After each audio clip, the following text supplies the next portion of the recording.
नमस्कार, मैं प्रिया राज, आप देख रहे हैं न्यूज़ 24। आपको बता दें, लगातार तेजस्वी यादव की टेंशन बढ़ती नजर आ रही है। जैसे जैसे बिहार विधानसभा चुनाव नजदीक आता जा रहा है, वैसे में जो तेजस्वी यादव लगातार इन दिनों सीट की बंटवारे की लड़ाई में फंसे पेच नजर आ रहे हैं। जहां एक तरफ लड़ाई उनके कांग्रेस के साथ भी चल रही है, जहां कांग्रेस पार्टी के नेताओं की तरफ से भले बयानबाजी के तौर पर कहा जा रहा है कि सीएम फेस लिए तेजस्वी यादव आगे जाएंगे, लेकिन ऐसे में कई कार्यकर्ता और नेता ऐसे भी है जो सीएम फेस की लड़ाई में ये तक बातें करते नजर आ रहे हैं कि सीएम फेस चुनावी परिणाम के बाद ही ऐलान होगा।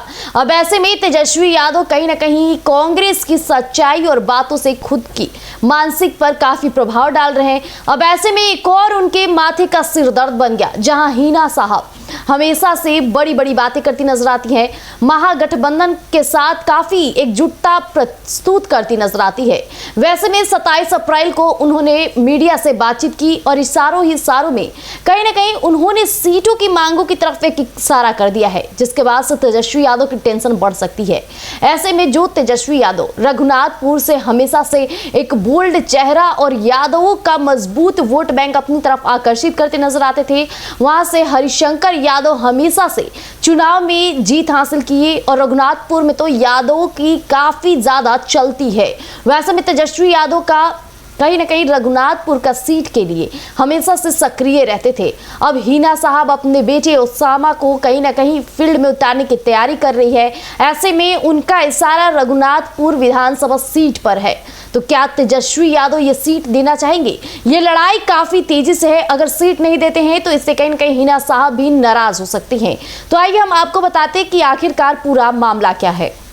आपको बता दें, शहर के धनौत गांव में पत्रकारों से बातचीत की हिना साहब ने यह बयान दे दिया। हिना साहब का एक बयान आया कि एक तरह से सारा करती नजर आई, महागठबंधन में रघुनाथपुर सीट चाहिए। हालांकि देखना होगा कि इसके लिए लालू और तेजस्वी कितने तैयार होते हैं। हिना साहब की इस घोषणा के बाद से सिवान में भी माहौल गर्म हो गया है। बता दें कि रघुनाथपुर विधानसभा सीट अभी आरजेडी के खाते में है। यहाँ से हरिशंकर यादव विधायक है। अब देखना हो कि यह सीट उसामा को दी जाती है या नहीं। दूसरी ओर शहाबुद्दीन को लेकर हिना साहब ने भी कहा कि हर साल की तरह इस साल भी श्रद्धांजलि सभा का आयोजन होगा। एक सवाल पर कि क्या यह पार्टी की ओर से होगी, इस पर हिना साहब ने कहा कि पार्टी में हम लोगों की वापसी हुई है तो पार्टी की तरफ से ही मनाई जाएगी, क्योंकि वो पार्टी के सांसद थे। पार्टी के एक बड़े स्तंभ की तरह उन्होंने काम किया है। अब गौरतलब है कि 2024 के लोकसभा चुनाव में हिना साहब को आरजेडी से टिकट नहीं मिला था, तो उन्होंने निर्दलीय ही चुनाव लड़ा था। हालांकि वो हार गई थी, दोनों परिवार के बीच दूरी बढ़ गई थी। यही कारण है कि वापस इन्हें पार्टी में शामिल कराया गया था। अब देखना होगा कि बिहार विधानसभा चुनाव में आरजेडी कितना तवज्जो देती है। अभी आपने सुना कि किस तरह से हिना साहब मीडिया से बातचीत की और बातचीत में उन्होंने रघुनाथपुर सीट की तरफ इशारा किया है। वैसे में हरिशंकर यादव वहां से अपनी अच्छी पकड़ बना ली है। अगर तेजस्वी यादव हरिशंकर यादव को वहां से हटने के लिए कहते हैं तो ऐसे में उनके वोट बैंक पर इसका गहरा असर पड़ सकता है। लेकिन 2024 का चुनाव भी आपको याद होगा कि किस तरह से हिना साहब सीट मांगी थी और सीट ना देने पर उन्होंने जब नहीं मिला तो निर्दलीय चुनाव लड़ता। हालांकि वो हार गई थी, इसके बावजूद भी उनके अंदर अब ये खटास है। बाद में तेजस्वी यादव और लालू प्रसाद यादव ने काफी आपसी संबंधों को ठीक करने की कोशिश की। अगर इस बार भी वो गलती दोहराते हैं तो ऐसे में हिना साहब काफी ज्यादा नाराज हो सकती हैं।